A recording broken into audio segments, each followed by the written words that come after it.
السلام علیکم رحمۃ اللہ وبرکاتہ۔ اعوذ باللہ من الشیطان اللعین الرجیم، بسم اللہ الرحمن الرحیم۔ ان اللہ وملائکتہ یصلون علی النبی یا ایھا الذین آمنوا صلوا علیہ وسلموا تسلیما۔ اللہم صلی علی محمد وعلی محمد، اللہم صلی علی محمد وعلی محمد، اللہم صلی علی محمد وعلی محمد۔ معزز سامعین، شیعان حیدر کرار، سرپرستان ملت، محبان اہل بیت، تمام تعریف اس اللہ کی جو عالمین کا رب ہے، اپنی بات کو تھوڑا سا آپ تک پہنچانا چاہتا ہوں۔ مبارکباد اسی عید غدیر کے موقع پہ پیش کر رہا ہوں اپنی جانب سے اور اپنے آل احوال کی اپنے ممبران کی طرف سے، اپنے گھر والوں کی طرف سے، اپنے موضع کی طرف سے، مومنین مومنات کی طرف سے پورے جہان کو مبارکباد پیش کر رہا ہوں۔ عید غدیر کے موقع پہ جشن کریے، اور آج وہ عید ہے، اس کی فضیلت بہت ہے، اور ہمارے ہاں ابھی کل ہم جو آپ کو عید مبارکباد پیش کر چکے ہیں، اس کے پہلے والی جو ابھی مووی بنایا ہے، اور کچھ جز اس میں باقی رہ گیا، جس میں ہم نے بتایا تھا 3 قسمیں معصومین کی ہے۔ ایک وہ معصوم جو فرشتے ہیں، ان میں نفسی نہیں ہے، وہ گناہ کرتے ہی نہیں ہیں، اور دوسرے وہ ہیں نفس رکھتے ہیں، جو انبیاء، پیغمبر، اوصیاء، وہ ترک اولا ہے ان میں، لیکن وہ گناہ کرنے کی صلاحیت ہے، لیکن گناہ وہ نہیں کرتے، ترک اولا کا گزر ہے وہاں۔ چند نبیوں سے ملتا ہے کہ ترک اولا ان سے ہوا، اور اس کے بعد وہ معصومین ہیں لامحدود، جن کی حد نہیں، محدود ہے، وہ 14 معصومین علیہ السلام، جہاں ترک اولا کا بھی گزر نہیں ہے۔ گناہ کی صلاحیت سارے چیز ہے جو ایک بشر میں ہوتا ہے، لیکن وہ گناہ کرتے ہی نہیں ہیں، اور انہیں اللہ نے معصوم کہا ہے۔ تو یہ ایک وہ معصوم، تو کمال یہ معصوم کا ہے کہ انہوں نے ترک اولا بھی نہیں کیا، گناہ کرنے کی صلاحیت ہونے کے بعد یہ وہی کرتے ہیں جو وہی چاہتی، ٹھیک ہے، یہ ہیں۔ اور ایک معصوم فرشتے ہیں جس میں نفس ہی نہیں ہے۔ سرکار صلی اللہ علیہ وسلم کے پاس کوئی شخص گیا تو اس نے کہا، سرکار میں نے کبھی برا نہیں دیکھا، تو کہا بینائی تھی؟ کہا نہیں۔ دوسرا شخص پہنچا، کہا ہم نے بھی برا نہیں دیکھا، تو اس نے کہا پوچھا جب سرکار نے آپ کی بینائی ہے؟ اس نے کہا ہاں۔ اب کہا دونوں میں کمال کس کا؟ کمال اس کا ہے جس کے بینائی تھی لیکن برا نہیں دیکھا۔ تو اب یہ تھی کہ گناہ کرنے کی صلاحیت رکھتے ہوئے جو گناہ نہ کرے، کمال یہ تو کمال ہے 14 معصومین علیہ السلام کی، سب کچھ وہی کیا جو وہی چاہتی تھی، ٹھیک ہے۔ اب آگے بات بڑھاؤں تو اہل بیت کی میں نے 3 کیٹیگری بیان کیا کہ اہل بیت سکنا، اہل بیت اقربا، اہل بیت نبوہ۔ جو اہل بیت سکنا گھر پہ آتے ہیں، کبھی کبھی عزیز اقربا رہتے لیکن ان کو ٹھہرے ہوئے ہیں تو سکنا کہا جاتا ہے، اور اہل بیت اور قبیلہ و خاندان جو ہوتے ہیں اقربا ہوتے ہیں، اور وہ اہل بیت جو خاص رسالت کے اہل بیت ہیں، چادر میں ہیں، اہل بیت نبوہ جسے کہا جاتا ہے۔ یہ بات بتایا میں نے، تینوں بات بتا دیا کہ اہل بیت کون ہیں۔ اب اور ہمارے ہاں ایک اور بات بتایا تھا کہ ہمارے ہاں افضلیت کا معیار کیا ہے، وہ فضیلت کی بنیاد پہ ہے اور علم اور عمل کی بنیاد پر ہے۔ جہاں سے یہ اسلام اللہ کے نزدیک بہت پسندیدہ دین، چہتا دین اللہ کا، اللہ کے نزدیک وہی دین ہے جو دین اسلام ہے، جس کی بنیاد حق و صداقت پہ رکھی گئی ہے۔ یہاں سے علم اور حکمت کی تمام علم و حکمت یہاں سے ملتا ہے، اور یہاں سے عقل و دانش کی، علم و حکمت کی متعدد ندیاں جاری و ساری ہوتی ہے، اور یہاں عقل کی اور دانش کی چراغ روشن ہے، اور اس دین کو 1,24,000 انبیاء نے کے ذریعے پروردگار نے پہنچایا، اور اس دین کی تکمیل جب مکمل ہو گئی تو یہ آئے بلغ نازل ہوا کہ من کنت مولا ہو فہذا علی مولا، جس کا میں مولا اس کے علی مولا، کیونکہ اب یہاں سے سلسلہ 12 ائمہ کا ہونا ہے کہ جو دین کے پر قربانی پیش کریں گے اور دین کو محفوظ رکھیں گے، دین اسلام کی بقا کے لیے اپنا سب کچھ لٹا دیں گے۔ یہ اسی اور یہاں پر عید مباہلہ جو عید ہے عید غدیر سے پہلے واقعہ ہوا ہے، مہینے کی تاریخ میں بعد میں ہے۔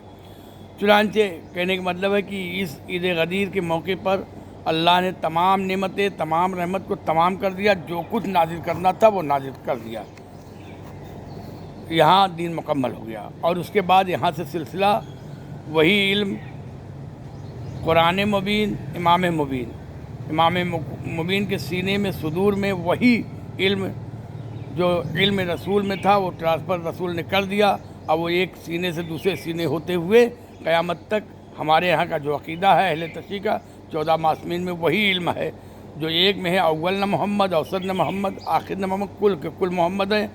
اب زمانے کے اعتبار سے جس زمانے میں جو رہا، جو قول کر رہا ہے وہی قول اول نے کیا، دوسرا بھی اگر کوئی سامنے جو منظر ہوتا ہے جس اس میں جو قول ایک کا ہوتا ہے وہی 14 کا ہوتا ہے۔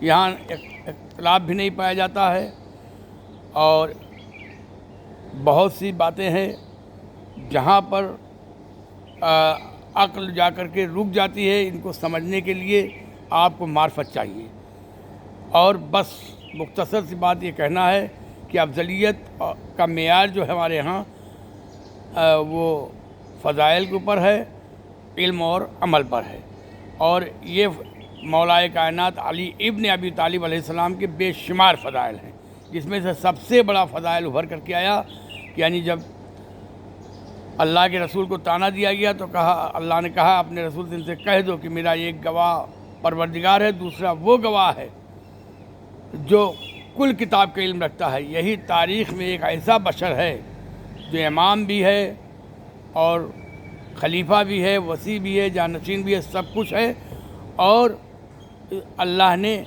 اپنے ساتھ جسے گواہ رکھا ہو اپنے نبی کا، پھر اس سے گواہ مانگنے کا، اس کے عمل کا کوئی سوال ہی نہیں پیدا ہوتا۔ عقل کیا کہتی ہے؟ تو سوچیے یہی وہ انسان مولائے کائنات کی ذات ہے جس سے اللہ گواہ نہیں مانگے گا، ورنہ ایک دوسرے پر نبی ہر نبی کی گواہی ہمارا نبی دے گا، اور ہمارے نبی کی گواہی ہمارے پنجتن میں حسنین کریمین دیں گے، بی بی فاطمہ زہرا سلام اللہ علیہ دیں گی۔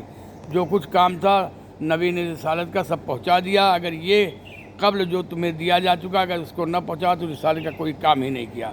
اس پر غور ہو کر کے امت مسلمہ سوچے اور حدیث ثقلین پہ روشنی ڈالے کہ دو گراں قدر چیزیں تمہارے درمیان چھوڑے جا رہا ہوں، اللہ کی مضبوط رسی ہے، اس کو پکڑ لو گے تو ہرگز کبھی گمراہ نہیں ہوگے، اس سے متمسک رہو گے۔ ایک کتاب اللہ کی اور دوسرے اطرت، یعنی کتاب قرآن مجید اور امام مبین، کتاب مبین، امام مبین۔ کتاب تو جب کلام جمع کیا ہم نے ایک کتاب کی شکل دے کے اپنے لیے سہولت انسان کے لیے اللہ نے کیا جمع کر لو اور اس کو ہماری بات کو سمجھنے کی کوشش کرو۔ تو عام آدمی کو کیا چاہیے کہ جو سورہ نماز میں پڑھے کم سے کم اس سورہ کا ترجمہ اور معنی مفہوم سمجھتا رہے، 4-5 سورہ کم سے کم یاد ہونا چاہیے، اور کیونکہ آپ کی زبان تو عربی ہے نہیں، اس سے فصاحت و بلاغت آپ نہیں، جو فصاحت بلاغت عربی زبان جس کی ہے وہ تلفظ ادا کر سکتے، ہم آپ نہیں کر سکتے، لیکن ہم آپ کا کام کیا ہے، جو سورہ سے ہمیں کام لینا ہے نماز میں، دعا میں، کم سے کم 4-5 سورہ تو کم از کم یاد ہونا چاہیے، اور باقی قرآن جس طرح سے پڑھ کے سمجھنے کی کوشش کرو۔ قرآن سمجھنے کے لیے ہے، تدبر کرنے کے لیے، فکر کے لیے کہ اللہ نے ہم سے کیا چاہا ہے اس کو ہم سمجھیں، اور ہم کیا پیش کرنا چاہیے ہمیں اللہ کے قریب ہونے کے لیے کیا عمل کرنا چاہیے اس کو سمجھیں۔ تو اللہ ہمارے ہاں عید کا بھی سلسلہ 5 ہے۔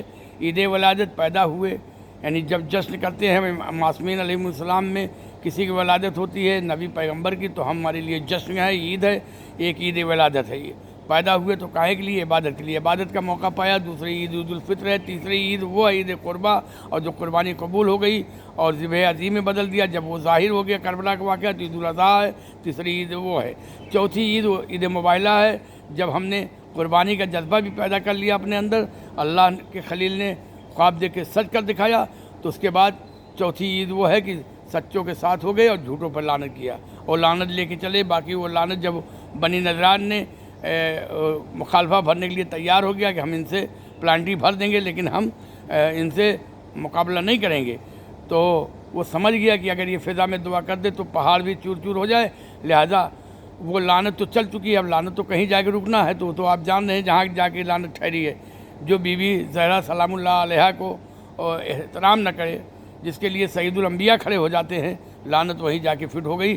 بہرحال وہ آپ تاریخ پڑھتے ہیں، سمجھ لو جہاں بی بی گئی ہیں، کس جگہ پہ گئی ہیں، کون نے کس نے نہیں احترام کیا، اس پہ بھی بڑا کنٹروورسی کوئی ابھی سمجھنے کی کوشش نہیں کر رہا ہے۔ دوسری بات وہ ہے 5ویں عید وہ ہے عید غدیر، جس موقع پہ سورہ مائدہ میں 67ویں آیت نازل ہوئی کہ اے رسول اپنے قبل جو تمہیں دیا جا چکا ہے اسے اعلان کر دو، اور اگر اسے اعلان کرنے میں کوئی خطرہ ہے تو ہم ضمانت بھی لیتے ہیں۔ بہرحال اسے بہت لمبی گفتگو ہے، تو 5 عید کے ہم قائد ہیں، 5 ہی عید ہوتی ہے، 5 ببرکت خوشیوں کا مہینہ ہے۔ موقرات بتاؤں ربیع الاول اور رمضان مبارک اور شعبان اور ذی الحج اور یہ رجب مرجب، تو یہ 5 مہینہ ہے، ربیع الاول کا مہینہ، رجب مرجب کا مہینہ، شعبان کا مہینہ، شعبان مبارک، اور یہ رمضان مبارک، اور یہ ذی الحج کے۔ اس میں زیادہ ولادتیں ہیں، عید ہیں، اس لیے یہ بابرکت مہینہ ہمارے لیے ہے۔ اور دوسرا وہ مہینہ وہ 5 ملک بھی ہمارے لیے مقدس ملک ہے، جہاں پر ہمارا قبلہ پہلے تھا، جس مسجد میں قبلہ 2 قبلے کی طرف 2 ہی ذات ایسی ہے، نبی اور علی۔ یہ بھی ایک فضائل مولا کا ہے کہ مسجد قباء جنہیں مسجد قبلتین کہا جاتا ہے، اور وہاں قبلہ 2 قبلے کی طرف نماز پڑھی گئی، اور تیسری رکعت میں ظہر کی۔ یہ سب ساری چیزیں جلدی جلدی بتا رہا ہوں۔ تو ایک وہ جہاں پر فلسطین ہمارا بیت المقدس ہے، ایک ملک وہ، اور دوسرا جہاں مکہ و مدینہ، جہاں ہم حج و عمرہ کرتے ہیں، زیارت کرتے ہیں، جہاں ہمارے سرکار کا وطن تھا، ایک ملک وہ ہمارے لیے۔ تیسرا وہ ملک ہے عراق، جہاں پہ سارے قربان ہو گئے ہمارے مولا کے گھر والے، اور اس کے بعد ایران اور سیریا۔ 5 ببرکت مقدس حرم جہاں ہے وہ ہمارے لیے مقدس ملک ہے، اور 5 ہی سوال قبر میں ہے، 5 ہی وقت کی نماز ہے، 5 ہی چادر میں ہے، 5 اولو العزم پیغمبر ہے، اطاعت کرو اللہ کی، اطاعت کرو رسول کی، اطاعت کرو صاحب امر منکم۔ تو یہی ہیں، اس میں سے ایک کے بعد ایک 12 ائمہ جو ہوں گے، ان کے ذریعے دین اسلام کی تکمیل ہوتی رہے گی، اور اسی دین پہ رہ کر کے، حق و صداقت پہ رہ کر کے اپنی زندگی دنیا سے گزار کر کے ہمیں جانا ہے۔ اس عید قدیر کے موقع بہت مختصر کرتے ہوئے اپنے بیان کو بتا دیا۔ الصلاۃ والسلام ورحمۃ اللہ وبرکاتہ۔ خدا آپ تمام امت مسلمہ کو توفیق دے کہ اس پر غور و فکر کریں، اور حدیث ثقلین پر، کہ حدیث ثقلین کیا ہے، اور حدیث قرطاس پہ بھی روشنی ڈالیے۔ کاغذ قلم دوات جب مانگا تھا مقصد ایک تھا، دیں گے تب بھی سمجھ میں آئے گا کہ ایک ہی مقصد تھا، نہ دینے پہ بھی ایک ہی مقصد تھا۔ دے دیتے تو دیر میں ان کا کفر کھلتا، نہ دینے پہ پہلے ہی کھل گیا کہ کیا یہ جب ان کے دماغ تک پہ حملہ کیا گیا ہمارے سرکار پر۔ یہ ساری چیز ہے، اب لوگ اس کو چھپانے کے لیے تمام حدیث اور پیش کرتے ہیں۔ یہ ہمارا اپنا شیعہ عقیدہ، ہم نہیں کہتے کوئی اور غور کرے، ہم نے کسی کا نام نہیں لیا۔ جو لوگ ہمارے جو حق کی جماعت تھی، جو امیر المومنین کی جماعت ہے، وہ حق پر ہے، قرآن کہہ رہا ہے، اور ان سے جو بھی ٹکرائے گا وہ باطل پر ہوگا۔ تو اب لہذا جو اس جماعت سے الگ ہوگا اس کو ہم کبھی نہیں شریعت دین کا پیروکار مانیں گے۔ اس لیے الصلاۃ والسلام ورحمۃ اللہ وبرکاتہ۔ خدا آپ کو سوچنے، سمجھنے کی، تدبر کرنے کی، غور کرنے کی فکر دے، ہر نیکی کے لیے کون سی نیکی فوراً انجام دینا ہے، کون سی بعد میں دینا ہے، کون نیکی بڑی ہے، کون چھوٹی ہے، کون گناہ بڑی ہے، کون چھوٹی ہے۔ اس طرح سے آپ کو سوچنے سمجھنے کی صلاحیت، آپ کی عقل کو روشنی ملے، تاکہ آپ صراط مستقیم پر چلتے چلتے پروردگار سے قریب ہو جائیں 14 معصومین کے وسیلے سے۔ اللہم صلی اللہ محمد وآل محمد۔